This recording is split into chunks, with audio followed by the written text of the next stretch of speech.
Hi hello ನಮಸ್ಕಾರ ಎಲ್ರಿಗೂ. ಇವತ್ತಿನ ಒಂದು ವಿಡಿಯೋದಲ್ಲಿ ನಾನು ರೆಡ್ಮಿ 15 ಬಗ್ಗೆ ಅನ್ಬಾಕ್ಸ್ ಮಾಡಿ ಕಂಪ್ಲೀಟ್ ಮಾಹಿತಿನ ನಿಮಗೆ ತಿಳಿಸ್ಕೊಡ್ತಾ ಇದ್ದೀನಿ. ಸೊ ಇದಕ್ಕಿಂತ ಮುಂಚೆ ನೀವಿನ್ನು ಕೂಡ ನಮ್ಮ ಚಾನಲ್ ಸಬ್ಸ್ಕ್ರೈಬ್ ಮಾಡ್ಕೊಂಡಿಲ್ಲ ಅಂದ್ರೆ ಈ ಕೂಡಲೇ ನಮ್ಮ ಒಂದು channel Ganeshan Kannada tech update YouTube channel subscribe ಮಾಡ್ಕೊಂಡು ಬೆಲ್ ನೋಟಿಫಿಕೇಶನ್ ಬಟನ್ ಕೂಡ ಆನ್ ಮಾಡ್ಕೋಬಹುದು. ಬನ್ನಿ ಸೊ ಈ ಒಂದು ಫೋನ್ ನ ಯಾವ ರೀತಿ ಇದೆ ಅಂತ ನೋಡ್ಕೊಂಡು ಬರೋಣ. ಇನ್ನು ಮುಂಚೆ ಈ ಒಂದು ಫೋನ್ ನ camera, display, battery, performance complete ಆಗಿ ಈ ಒಂದು ಮಾಹಿತಿನ ನಾ ಈ ಒಂದು ವಿಡಿಯೋ ತಿಳಿಸ್ಕೊಡ್ತಾ ಇದ್ದೀನಿ. ಸೊ ನೀವಿನ್ನು ಈ ಫೋನ್ ನೋಡ್ತಾ ಇದೆಯಲ್ಲ, ಬರೋಬ್ಬರಿ 3 ಕಲರ್ ಅಲ್ಲಿ ನಮಗೆ ಫೋನ್ ಲಾಂಚ್ ಆಗ್ತಾ ಇದೆ ಅಂತ ಹೇಳ್ಬೋದು. ಒಂದನೇ ಕಲರ್ ಬಂದ್ಬಿಟ್ಟು ಮೂನ್ ಲೈಟ್ ನೋಡಕ್ ಸಿಗ್ತಾ ಇದೆ, ಇನ್ನೊಂದು ಎರಡನೇದು ಡಲ್ ಪರ್ಪಲ್, ಮತ್ತೆ ಮೂರನೇದು ಮಿಡ್ ನೈಟ್ ಬ್ಲಾಕ್ ಅಂತ ಅಂದ್ಬಿಟ್ಟು 3 ವೇರಿಯಂಟ್ ಅಲ್ಲಿ ಈ ಒಂದು ಸ್ಮಾರ್ಟ್ ಫೋನ್ ನಮಗೆ ಲಾಂಚ್ ಆಗ್ತಾ ಇದೆ ಅಂತ ಹೇಳ್ಬೋದು. ಸದ್ಯಕ್ಕೆ ಈ ಒಂದು ಫೋನ್ ಬಾಕ್ಸ್ ನ ಅನ್ಬಾಕ್ಸ್ ಮಾಡಿ ಸೊ ಈ ಒಂದು ಒಳಗೆ ಇರತಕ್ಕಂತ ಫೋನ್ ನ ಬಗ್ಗೆ ಕಂಪ್ಲೀಟ್ ಮಾಹಿತಿನ ನಾನು ನಿಮಗೆ ತಿಳಿಸ್ಕೊಡ್ತಾ ಇದ್ದೀನಿ. ಮೊದಲನೇದಾಗಿ ಈ ಒಂದು ಸ್ಮಾರ್ಟ್ ಫೋನ್ ನ ನಾವು ಬಾಕ್ಸ್ ನೋಡ್ಕೊಂಡಾಗ ರೆಡ್ಮಿ 15C ಅಂತ ನೋಡ್ತಾ ಇದೀವಿ. 5G ನಮ್ಮ ಹತ್ರ ಇರತಕ್ಕಂಥದ್ದು. ಇಲ್ಲಿ ಫ್ರೀ ಚಾರ್ಜರ್ ಅಡಾಪ್ಟರ್ ನಮ್ಮ ಒಳಗಡೆ ಸಿಗ್ತಾ ಇದೆ ಅಂತ ಅಂದ್ಬಿಟ್ಟು ನಮಗೆ ಒಂದು ಮೇನ್ ಹೈಲೈಟ್ ಪಾರ್ಟ್ ಆಗಿ ಇಲ್ಲಿ ಮೆನ್ಷನ್ ಮಾಡ್ತಾ ಇದ್ದಾರೆ. ಮತ್ತೆ 6000 mAh ಬ್ಯಾಟರಿ ಸಹ ಸಿಗ್ತಾ ಇದೆ ಅಂತ ಅಂದ್ಬಿಟ್ಟು ದೊಡ್ಡದಾಗಿ ಇಲ್ಲಿ ಹೈಲೈಟ್ ಮಾಡ್ತಾ ಇದೆ. ಅದೇನು ದೊಡ್ಡ ವಿಶೇಷ ಅಲ್ಲ. ಅಂಡ್ ಬ್ಯಾಕ್ ಸೈಡ್ ಅಲ್ಲಿ ನೋಡ್ಕೊಂಡಾಗ ನಾವು ಕೆಲವೊಂದಿಷ್ಟು ಕೀ ಸ್ಪೆಸಿಫಿಕೇಶನ್ ನೋಡಕ್ ಸಿಗ್ತಾ ಇದೆ. ಅದನ್ನ ಬಿಟ್ಟು ನಮ್ಮ ಹತ್ರ ಇರ್ತಕ್ಕಂಥದ್ದು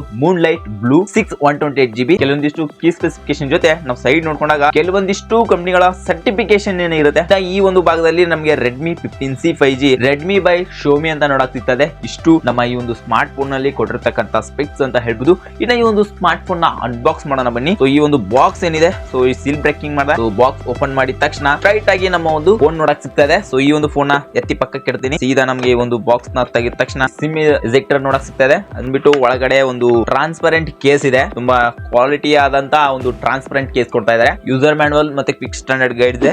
33 ವ್ಯಾಟ್ ಅಡಾಪ್ಟರ್ ನಮಗೆ ಕೊಡ್ತಾ ಇದ್ದಾರೆ.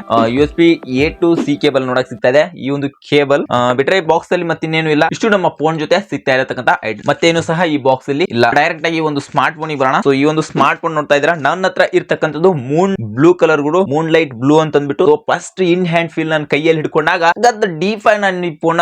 ಸೊ ಈ ಫ್ರಂಟ್ ಅಲ್ಲಿ ಮತ್ತೆ ಬ್ಯಾಕ್ ಸೈಡ್ ಎಲ್ಲ ನೋಡ್ಕೊಂಡಾಗ ಕಲರ್ ಮಾತ್ರ ನಂಗೆ ತುಂಬಾ ಅಟ್ರಾಕ್ಟಿವ್ ಡಿಸೈನ್ ಅಂತ ಅನಿಸ್ತು. ಮತ್ತೆ ಔಟ್ಡೋರ್ ನೀವೇನಾದ್ರು ಬಿಸಿಲಲ್ಲಿ ಹಿಡಿದಾಗ ಸಖತ್ ಶೈನಿ ಬರುತ್ತೆ. ಮತ್ತೆ ಕ್ಯಾಮ್ರಾ ಬಂಪ್ಸ್ ಆಗಿರ್ಬೋದು ಇದಿರ್ತಕ್ಕಂಥ ನೋಡ್ತಿದ್ರೆ ಈ ಒಂದು ಸೈಡ್ ಫ್ರೇಮ್ ಎಲ್ಲ ಪ್ಲಾಸ್ಟಿಕ್ ಫ್ರೇಮ್ ನ ನೋಡಕ್ ಸಿಗ್ತಾ ಇದೆ. ಇನ್ನ ಫ್ರಂಟ್ ಅಲ್ಲಿ ಕೂಡ ವಾಟರ್ ಡ್ರಾಪ್ ಲಾಂಚ್ ನೋಡಕ್ ಸಿಗ್ತಾ ಇದೆ. ಪಂಚಲ್ ಕೊಟ್ಟಿದ್ರು ಕೂಡ ಇನ್ನು ಚೆನ್ನಾಗಿರ್ತಾ ಇತ್ತು ಈ ಒಂದು ಪ್ರೈಸ್ ಪ್ಲಸ್ ಪಾಯಿಂಟ್ ಅಲ್ಲಿ. ಸೊ ಇದೇನಾದ್ರೂ ಒಂದು 10,000 11,000 ಲಾಂಚ್ ಆದ್ರೆ ಅದ್ಭುತ ಬೆಂಕಿ ಅಂತಾನೆ ಹೇಳ್ಬೋದು. ಯಾಕಂದ್ರೆ ಇದರಲ್ಲಿ ಇರ್ತಕ್ಕಂಥ ಸ್ಕ್ರೀನ್ ರೇಷಿಯೋ ಮತ್ತೆ 6000 mAh ಬ್ಯಾಟರಿ ಅಂದ್ರೆ ಇದೊಂದು ಒಳ್ಳೆ ಆಪ್ಷನ್ ಆಗುತ್ತೆ ರೆಡ್ಮಿ ಕೂಡ ಅಂತ ನನ್ಗನ್ಸುತ್ತೆ. ಇದರಲ್ಲಿ 3 ವೇರಿಯಂಟ್ ಆಗಿ ಲಾಂಚ್ ಆಗ್ತದೆ. 400, 600, 828 ಅಂತ 3 ವೇರಿಯಂಟ್ ಅಲ್ಲಿ ಲಾಂಚ್ ಆಗ್ತಾ ಇರತಕ್ಕಂಥ ಸ್ಮಾರ್ಟ್ ಫೋನ್. ಸೈಡ್ ನೋಡ್ಕೊಂಡಾಗ ಪ್ಲಾಸ್ಟಿಕ್ ಫ್ರೇಮ್ ನ ನೋಡಕ್ ಸಿಗ್ತಾ ಇದೆ. ಇನ್ನ ಬಾಟಮ್ ಅಲ್ಲಿ ನಮಗೆ 3.5mm ಜಾಕ್ ಮತ್ತೆ ಒಂದು ಮೈಕ್ ಮತ್ತೆ ಟೈಪ್ ಸಿ ಚಾರ್ಜಿಂಗ್ ನೋಡಕ್ ಸಿಗ್ತಾ ಇದೆ. ಮತ್ತೆ ಒಂದು ಸ್ಪೀಕರ್ ಸಹ ನಾವು ನೋಡ್ಕೋಬಹುದು. ಇನ್ನ ರೈಟ್ ಸೈಡ್ ಅಲ್ಲಿ ವ್ಯಾಲ್ಯೂ ಮೇಕರ್ ಕೀಸ್ ಮತ್ತೆ ಪವರ್ ಆನ್ ಬಟನ್ ನೋಡ್ತಾ ಇದೀವಿ. ಇನ್ನ ಲೆಫ್ಟ್ ಸೈಡ್ ಅಲ್ಲಿ ನಮಗೆ ಸಿಮ್ ಟ್ರೇ ಕೂಡ ನೋಡಕ್ ಅವೈಲೇಬಲ್ ಇದೆ. ಇನ್ನ ಟಾಪ್ ಅಲ್ಲಿ ಯಾವ್ದೋ IR ಬ್ಲಾಸ್ಟರ್ ಇದೆ ಅಂತ ಹೇಳಿದ್ರು. ಸೊ IR ಬ್ಲಾಸ್ಟರ್ ಯಾವುದೇ ಇಲ್ಲ. ಗ್ಲೋಬಲ್ ವೇರಿಯಂಟ್ ಅಲ್ಲಿ ನಾವು ಸರ್ಚ್ ಮಾಡಿದಾಗ IR ಬ್ಲಾಸ್ಟರ್ ನ ಮೆನ್ಷನ್ ಮಾಡಿದ್ರು, ಬಟ್ ಇದರಲ್ಲಿ ನಮಗೆ IR ಬ್ಲಾಸ್ಟರ್ ಇಲ್ಲ. ಬಟ್ ಇನ್ ಫ್ಯೂಚರ್ ಅಲ್ಲಿ ಏನ್ ಮಾಡ್ತಾರೋ ಇಲ್ಲ ಗೊತ್ತಿಲ್ಲ. ಡೈರೆಕ್ಟ್ ಆಗಿ ಡಿಸ್ಪ್ಲೇ ಬರೋಣ. 6.9 ಇಂಚಸ್ ಇರತಕ್ಕಂತ HD ಪ್ಲಸ್ ಡಿಸ್ಪ್ಲೇ ನೋಡ್ತಾ ಇದೀವಿ. 120 Hz ರಿಫ್ರೆಶ್ ರೇಟ್ ಸಹ ಸಪೋರ್ಟ್ ಮಾಡುತ್ತೆ. 660 ನೀಟ್ಸ್ ನ ಫ್ರೀ ಬ್ರೈಟ್ನೆಸ್ ನ ಈ ಒಂದು ಸ್ಮಾರ್ಟ್ ಫೋನ್ ಅಲ್ಲಿ ನೋಡ್ತಾ ಇದೀನಿ. ಮತ್ತೆ ಈ ಒಂದು ಡಿಸ್ಪ್ಲೇ ಇಲ್ಲಿ ತುಂಬಾ ಕಂಜೂಸ್ ತನ ಮಾಡಿದ್ದಾರೆ. HD ಪ್ಲಸ್ ಕೊಡಿದ್ದಾರೆ. ಫುಲ್ HD ಪ್ಲಸ್ ಕೊಟ್ಟಿದ್ರು ಕೂಡ ಚೆನ್ನಾಗಿರ್ತಾ ಇತ್ತು ಅಂತ ನನಗೆ ಅನಿಸ್ತು. ಈ ಒಂದು ಡಿಸ್ಪ್ಲೇ ಇಲ್ಲಿ ಇದೊಂದು ಡ್ರಾ ಬ್ಯಾಕ್ ಅನ್ಸುತ್ತೆ. ಮತ್ತೆ ಇನ್ನೊಂದು 660 ನೀಟ್ಸ್ ಫ್ರೀ ಬ್ರೈಟ್ನೆಸ್ ಸ್ವಲ್ಪ ಹೊರಗಡೆ ಕಷ್ಟ ಆಗುತ್ತೆ ಮೊಬೈಲ್ ಯೂಸ್ ಮಾಡಕ್ಕೆ. ಇನ್ನ ಇಂಡೋರ್ ನೀವು ಏನಾದ್ರು ಯೂಸ್ ಮಾಡ್ತೀನಿ ಅಂದ್ರೆ ಯಾವ್ದು ಪರವಾಗಿಲ್ಲ, ಆರಾಮಾಗಿ ಯೂಸ್ ಮಾಡ್ಕೋಬಹುದು. ಸ್ಕ್ರೀನ್ ಕೂಡ ಅಷ್ಟೇ ವಿವಿಂಗ್ ಎಕ್ಸ್ಪೀರಿಯನ್ಸ್ ನಾವು 2K 60 FPS ಅಲ್ಲಿ ಕೂಡ ವಿಡಿಯೋ ನೋಡ್ಕೋಬಹುದು. ಸಖತ್ತಾಗಿರುತ್ತೆ ವಿವಿಂಗ್ ಎಕ್ಸ್ಪೀರಿಯನ್ಸ್ ಮಾತ್ರ. ನೀವೇನ್ ನೋಡ್ತಾ ಇದೀರಾ ಕ್ಲಾರಿಟಿ ವೈಸ್ ಸಖತ್ ಅಂದ್ರೆ ಸಖತ್ತಾಗಿರುತ್ತೆ. ಡಿಸ್ಪ್ಲೇ ಯಾವುದೇ ರೀತಿ ಇಶ್ಯೂ ಇಲ್ಲ. But HD plus full HD plus ಕೊಟ್ಟಿರೋ ಇನ್ನು ಬೆಂಕಿ ಆಗಿರ್ತಾ ಇತ್ತು ಈ ಪ್ರೈಸ್ ಪ್ಲಸ್ ಪಾಯಿಂಟ್ ಅಲ್ಲಿ. ಅಂಡ್ ಈ ಒಂದು ಸ್ಮಾರ್ಟ್ ಫೋನ್ ಪರ್ಫಾರ್ಮೆನ್ಸ್ ನೋಡೋಣ. MediaTek Dimensity 6300 ಚಿಪ್ಸೆಟ್ ನೋಡ್ತಾ ಇದೀವಿ. 6nm ಫ್ಯಾಬ್ರಿಕೇಶನ್ ಸಮೇತ ನೋಡ್ತಾ ಇದೀವಿ. ಇದು ಕೂಡ 5,56,000 ಅಂತ ಸ್ಕೋರ್ ನೋಡ್ತಾ ಇದೀವಿ. ಇನ್ನು ಗೇಮಿಂಗ್ ಕೂಡ ಟೆಸ್ಟ್ ಮಾಡಿದೀವಿ.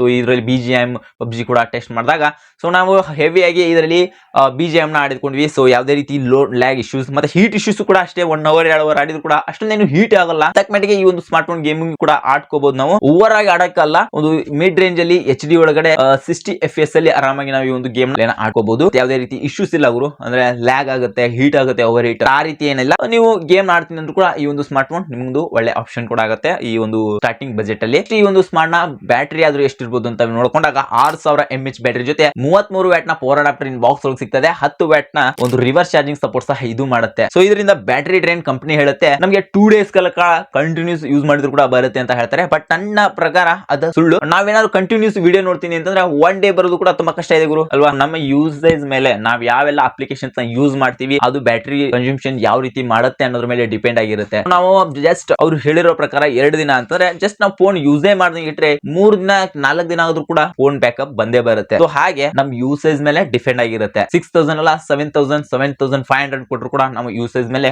ಡಿಪೆಂಡ್ ಆಗಿರುತ್ತೆ. ಸೊ ಅದು ಕೂಡ ನಮ್ಗೆ ಗೊತ್ತಿರಬೇಕಾಗುತ್ತೆ. ಅಂಡ್ ಈ ಒಂದು smart phone main important point ಏನಪ್ಪಾ ಅಂದ್ರೆ ಕ್ಯಾಮ್ರಾ ಗುರು. ಸೊ ಈ ಒಂದು ಕ್ಯಾಮ್ರಾ ಬಗ್ಗೆ ನಾನು ತುಂಬಾ ಮಾತಾಡ್ಲೇಬೇಕು. ರೇರ್ ಅಲ್ಲಿ 50 ಮೆಗಾ ಪಿಕ್ಸೆಲ್ AI ಕ್ಯಾಮ್ರಾ ನೋಡ್ತಾ ಇದೀವಿ. ಇದು ತೆಗೆದ ಫೋಟೋಸ್ಗಳು ಕ್ಲಾರಿಟಿಗಳು ನನಗೆ ಅಷ್ಟೊಂದೇನು ಅಟ್ರಾಕ್ಟಿವ್ ಅನಿಸ್ತಿಲ್ಲ. ಪೋರ್ಟ್ರೇಟ್ ಶಾಟ್ ಅಲ್ಲಿ ಒಂದು ಸ್ವಲ್ಪ ಮೆಟ್ಟಿಗೆ ಓಕೆ. ಇನ್ನು ನಾರ್ಮಲ್ ಕ್ಯಾಮ್ರಾ ನಮಗೆ ನೋಡ್ಕೊಂಡಾಗ ತೆಗೆದ ಫೋಟೋಸ್ಗಳು ಆಟೋ ಫೋಕಸಿಂಗ್ ಅಷ್ಟೊಂದು ಏನು ಪರ್ಫೆಕ್ಟ್ ಅನಿಸ್ತಿಲ್ಲ. ಮತ್ತೆ ಇನ್ನೊಂದು ನಾವು ಬಿಸ್ಲಿಗೆ ಹೋದಾಗ ಕರೆಕ್ಟ್ ಆಗಿ ಫೋಕಸ್ ಮಾಡುತ್ತೆ. ಇನ್ನ ನಾವು ಅಪೋಸಿಟ್ ಸೈಡ್ ಬಂದಾಗ ಕಲರ್ ಮ್ಯಾನೇಜ್ ಮಾಡೋಕೆ ಅಂತ ತುಂಬಾ ಕಷ್ಟ ಪಡುತ್ತೆ. ವಿಡಿಯೋಗ್ರಫಿಲೂ ಕೂಡ ಅಷ್ಟೇ ಒಂದ್ ಸೈಡ್ ವೈಟ್ ಇದ್ರೆ ಇನ್ನೊಂದ್ ಸೈಡ್ ಬ್ಲಾಕ್ ಆಗಿ ಮಾಡಕ್ ಟ್ರೈ ಮಾಡುತ್ತೆ. ಇನ್ನೊಂದು ಫ್ರಂಟ್ ಕ್ಯಾಮ್ರಾದಲ್ಲೂ ಕೂಡ ಅಷ್ಟೇ 8 ಮೆಗಾ ಪಿಕ್ಸೆಲ್ ಸೆಲ್ಫಿ ಶೂಟರ್ ಕೊಟ್ಟರು ಕೂಡ ಇದರಲ್ಲೂ ಸೇಮ್ ಇಶ್ಯೂಸ್ ಇದೆ. ಇನ್ನು 2 ಕ್ಯಾಮ್ರಾದಲ್ಲೂ ಕೂಡ ನೀವು ವಿಡಿಯೋ ಕ್ವಾಲಿಟಿ ನೋಡ್ಕೋಬಹುದು. ಬ್ಯಾಕ್ ಕ್ಯಾಮ್ರಾದಲ್ಲಿ 1080p 30fps ಒಳಗೆ ವಿಡಿಯೋ ನೋಡ್ತಾ ಇದೀವಿ. ಅದು ಈ ಒಂದು ಕ್ಯಾಮ್ರಾ ರೆಕಾರ್ಡ್ ನೀವೇ ನೋಡ್ಕೊಂಡು ಬನ್ನಿ. ಹಾಯ್, ನೀವೇನ್ ನೋಡ್ತಾ ಇದೀರಾ ಈ ವಿಡಿಯೋ? ನಾವು ಬ್ಯಾಕ್ ಸೈಡ್ ಅಲ್ಲಿ 1080p ಒಳಗಡೆ 30fps ಒಳಗೆ ರೆಕಾರ್ಡ್ ಮಾಡ್ತಾ ಇದೀನಿ. ಸೊ ನೀವು ಸ್ಟೆಬಿಲೈಸೇಷನ್ ಚೆಕ್ ಮಾಡ್ಕೋಬಹುದು. ಸೊ ಯಾವ ರೀತಿ ಸ್ಟೆಬಿಲೈಸೇಷನ್ ಇದೆ ಅಂತಂದ್ಬಿಟ್ಟು ನಾನು ಸ್ವಲ್ಪ ಬ್ಯಾಕ್ ಹೋಗ್ತೀನಿ. ಸೊ ನೋಡಿ, ಸೊ ಸ್ಟೆಬಿಲೈಸೇಷನ್ ಯಾವ ರೀತಿ ಇದೆ ಅಂತಂದ್ಬಿಟ್ಟು.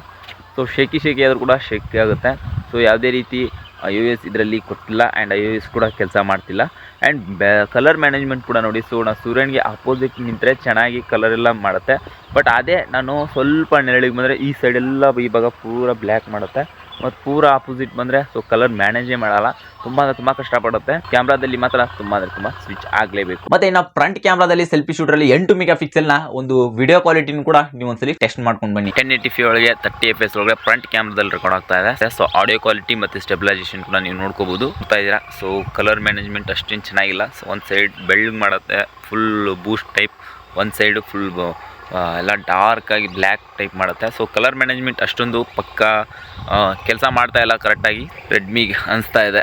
ಸೊ ಇಷ್ಟು ಈ ಒಂದು ಕ್ಯಾಮ್ರಾದ ಕ್ವಾಲಿಟಿ ಆಗಿರುತ್ತೆ. ಯಾವುದೇ ರೀತಿ iOS ಇಲ್ಲ, ಯಾವುದೇ ರೀತಿ ಸ್ಟೆಬಿಲೈಸೇಷನ್ ಇಲ್ಲ. ಸೊ ಹಿಂಗಾಗಿ ಈ ಬಜೆಟ್ ಅಲ್ಲಿ ನಾನು ಅದೇನು ಎಕ್ಸೆಪ್ಟ್ ಮಾಡಲ್ಲ. ಬಟ್ ಆದ್ರೂ ಕೂಡ ಕ್ಯಾಮ್ರಾದಲ್ಲಿ ಮೋಟೋದವ್ರನ್ನ ಕಂಪೇರ್ ಮಾಡಿದಾಗ ಸ್ವಲ್ಪ ಇನ್ನೂ ಅಪ್ಗ್ರೇಡ್ ಆಗಬೇಕು. ನೀವು ಆಲ್ರೆಡಿ ಮಾರ್ಕೆಟ್ ಅಲ್ಲಿ ತುಂಬಾ ಹಿಂದೆ ಹೋಗ್ಬಿಟ್ಟಿದ್ರೆ. ರೆಡ್ಮಿ ಅವರು ಒಂದಾನೊಂದು ಕಾಲದಲ್ಲಿ ರೆಡ್ಮಿ ಅಂದ್ರೆ ತುಂಬಾ ಹೈಫ್ ಆಗಿತ್ತು. ಬಜೆಟ್ ಅಲ್ಲಿ ತುಂಬಾ ನೀವು ಕಮ್ ಬ್ಯಾಕ್ ಮಾಡಬೇಕು ಅಂತಂದ್ರೆ ರೇಟ್ ಅಲ್ಲಾದ್ರೂ ಕಡಿಮೆ ಮಾಡಿ ಒಂಚೂರು ನೀವು ಮಾರ್ಕೆಟ್ ಅಲ್ಲಿ ಒಂದು 10 ರಿಂದ 11 ಸಾವಿರಕ್ಕೆ ಏನಾದ್ರು ಲಾಂಚ್ ಮಾಡಿದ್ರೆ 100% ಈ ಸಲ ನೀವು ಮಾರ್ಕೆಟ್ ಅಲ್ಲಿ 100% ಕ್ಲಿಕ್ ಆಗ್ತೀರಾ ಅಂತ ನನ್ಗೆ ಅನ್ಸ್ತಾ ಇದೆ. ಸ್ಮಾರ್ಟ್ ಫೋನ್ ನಿಮ್ಮ ಬ್ರ್ಯಾಂಡ್ ನಿಮ್ ಇಷ್ಟ. ಈ ಒಂದು ಸ್ಮಾರ್ಟ್ ಫೋನ್ ಫ್ರೋನ್ಸ್ ಮತ್ತೆ ಕೋನ್ಸ್ ನೋಡ್ಕೊಂಡಾಗ ಈ ಒಂದು ಸ್ಮಾರ್ಟ್ ಫೋನ್ ಅಲ್ಲಿ ದೊಡ್ಡ ಡಿಸ್ಪ್ಲೇ ನೋಡಕ್ ಸಿಗ್ತಾ ಇದೆ. ಮತ್ತೆ ಅಷ್ಟೇ ದೊಡ್ಡ ಬ್ಯಾಟ್ರಿನೂ ಸಹ ನೋಡಕ್ ಸಿಗ್ತಾ ಇದೆ. 6000 mAh ಬ್ಯಾಟ್ರಿ ಮತ್ತೆ 6.9 ಇಂಚಸ್ ಡಿಸ್ಪ್ಲೇ ಆದ್ರೆ ಆಲ್ಮೋಸ್ಟ್ ಆಲ್ 7 ಇಂಚಸ್ ಡಿಸ್ಪ್ಲೇ ಅಂತ ಹೇಳ್ಬೋದು. ಇದೇ ಬೆಟರ್ ಅಂತ ಅನ್ಸುತ್ತೆ. ಕೋನ್ಸ್ ಬಗ್ಗೆ ನೋಡ್ಕೊಂಡಾಗ ಈ ಒಂದು ಸ್ಮಾರ್ಟ್ ಫೋನ್ ಅಲ್ಲಿ HD+ ಕೊಡೋದ್ ಬದಲಿ ಫುಲ್ HD ಕೊಟ್ಟಿದ್ರು ಕೂಡ ಇನ್ನೂ ಚೆನ್ನಾಗಿರ್ತಾ ಇತ್ತು ಅಂತ ಅನಿಸ್ತು. ಫೋನ್ ಸೈಜ್ ನೋಡಿದಾಗ ತುಂಬಾ ದೊಡ್ಡದಿದೆ ಗುರು. ತುಂಬಾ ದೊಡ್ಡ ಸೈಜ್ ಇದೆ. ಡಿಸ್ಪ್ಲೇ ನೋಡೋಕೆ ನಮ್ ವಿಡಿಯೋ ನೋಡೋಕೆ ಅಂತ ನಾನು ಪ್ರೋಸ್ ಅಲ್ಲಿ ಹೇಳಿದೆ. ಇಲ್ಲಿ ಕೋನ್ಸ್ ಅಲ್ಲಿ ಕೂಡ ಅದನ್ನೇ ಹೇಳ್ತಾ ಇದೀರಾ ಅಂತ ಕೇಳಬಹುದು. ಸೊ ಹಾಗಂತ ಫೋನ್ ಕೂಡ ಹೆವಿ ದೊಡ್ಡದಾಗಿತ್ತು ಅಂತಂದ್ರೆ ಯೂಸ್ ಮಾಡೋಕು ಕೂಡ ತುಂಬಾ ಕಷ್ಟ ಆಗುತ್ತೆ. ಒಂದೇ ಕೈಯಲ್ಲಿ ಯೂಸ್ ಮಾಡಕ್ ತುಂಬಾ ಕಷ್ಟ ಆಗುತ್ತೆ. ನಾವ್ 2 ಕೈನೂ ಕೂಡ ಯೂಸ್ ಮಾಡ್ಬೇಕಾಗುತ್ತೆ. ಹಿಂಗ್ ಇಟ್ಕೊಂಡು ನಾನು ಸೀದಾ ಹೋಗಿ ಇಲ್ಲಿ ಮುಟ್ಬೇಕು ಅಂದ್ರೆ ಒಂದೇ ಕೈಲಿ ಆಗಲ್ಲ. ಸೊ ಹೀಗೆ ಹೋಗಲ್ಲ. ನಮ್ಮ ಕೈಯಲ್ಲಿ ನಮ್ಮ ಸ್ಮಾರ್ಟ್ ಫೋನ್ಗಳಾದ್ರೆ ನಾವು ಆರಾಮ್ ಸರಿ ಒಂದೇ ಕೈಯಲ್ಲಿ ಈ ರೀತಿ ಟಚ್ ಮಾಡ್ಕೋತೀವಿ. ಸೊ ಈ ಸ್ಮಾರ್ಟ್ ಫೋನ್ ಅಲ್ಲಿ ಯಾವುದೇ ರೀತಿ ಹಿಂಗ್ ಮಾಡಬೇಕು ಅಂತ 2 ಕೈಗಳನ್ನ ನಾವು ಯೂಸ್ ಮಾಡಲೇಬೇಕು. ಯಾವುದೇ ರೀತಿ ಈ ರೀತಿ ಮಾಡಕ್ಕೆ ಆಗಲ್ಲ. ಸೊ ಈ ರೀತಿ ಮಾಡಕ್ಕೆ ಆಗಲ್ಲ. ನಾವು 2 ಕೈಗಳಲ್ಲಿ ಯೂಸ್ ಮಾಡ್ಕೊಳ್ಳೇಬೇಕಾಗುತ್ತೆ. ಈ ಒಂದು ಸ್ಮಾರ್ಟ್ ಫೋನ್ ಸ್ವಲ್ಪ ಸೈಜ್ ಚಿಕ್ಕದಾಗಬೇಕಾಗಿತ್ತು ಅಂತ ನನ್ಗೆ ಅನಿಸ್ತು. ನೀವು ಸೈಜ್ ನ ತುಂಬಾ ಚಿಕ್ಕದ ಮಾಡ್ಕೊಂಡು ಸ್ವಲ್ಪ ಪ್ರೈಸ್ ಅಲ್ಲಿ ಕಡಿಮೆ ಮಾಡ್ಕೊಂಡು ಏನಾದ್ರು ಮಾರ್ಕೆಟ್ ಅಲ್ಲಿ ಬಂದ್ರೆ 100% ನಿಮ್ಮ ಒಂದು ಫೋನ್ ಕ್ಲಿಕ್ ಆಗುತ್ತೆ ಅಂತ ನಾನು 100% ನನ್ನ ಅನುಭವದ ಪ್ರಕಾರ ಹೇಳ್ತಾ ಇದೀನಿ. ಯಾಕಂದ್ರೆ ನಾವು ಆಫ್ಲೈನ್ ಮಾರ್ಕೆಟ್ ಅಲ್ಲಿ ಕೆಲಸ ಮಾಡ್ತಿರೋದ್ರಿಂದ ನನ್ನ ಅನಿಸಿಕೆ ನಾನು ನಿಮ್ಗೆ ತಿಳಿಸ್ಕೊಡ್ತೀನಿ. ಸೊ ಅಂಡ್ ಈ ಒಂದು ಸ್ಮಾರ್ಟ್ ಫೋನ್ ವಿಡಿಯೋ ನೋಡಿ ನಿಮ್ಗೆ ಏನ್ ಅನಿಸ್ತು, ಈ ಹಾನೆಸ್ಟ್ ರಿವ್ಯೂ ಅನ್ನೋದನ್ನ ಚಿಕ್ಕದಾಗ ಒಂದು ಕಮೆಂಟ್ ಮಾಡಿ ತಿಳಿಸ್ತಾ, ಇನ್ನು ಕೂಡ ನಮ್ಮ ಚಾನಲ್ ನ ಸಬ್ಸ್ಕ್ರೈಬ್ ಮಾಡ್ಕೊಂಡಿಲ್ಲ ಅಂತಂದ್ರೆ Ganesh in Kannada tech update YouTube channel ನ ಸಬ್ಸ್ಕ್ರೈಬ್ ಮಾಡ್ಕೊಳ್ಳಿ ಗುರು. ದಯವಿಟ್ಟು ನಮ್ಮ ಒಂದು ಸಪೋರ್ಟ್ ಮಾಡಿ ಅಂತ ಕೇಳ್ಕೊಳ್ತಾ ಮತ್ತೆ ಸಿಗೋಣ ಇದೇ ರೀತಿ ಯೂಸ್ಫುಲ್ ಕಂಟೆಂಟ್ ಜೊತೆ. Next one. ನಮಸ್ಕಾರ.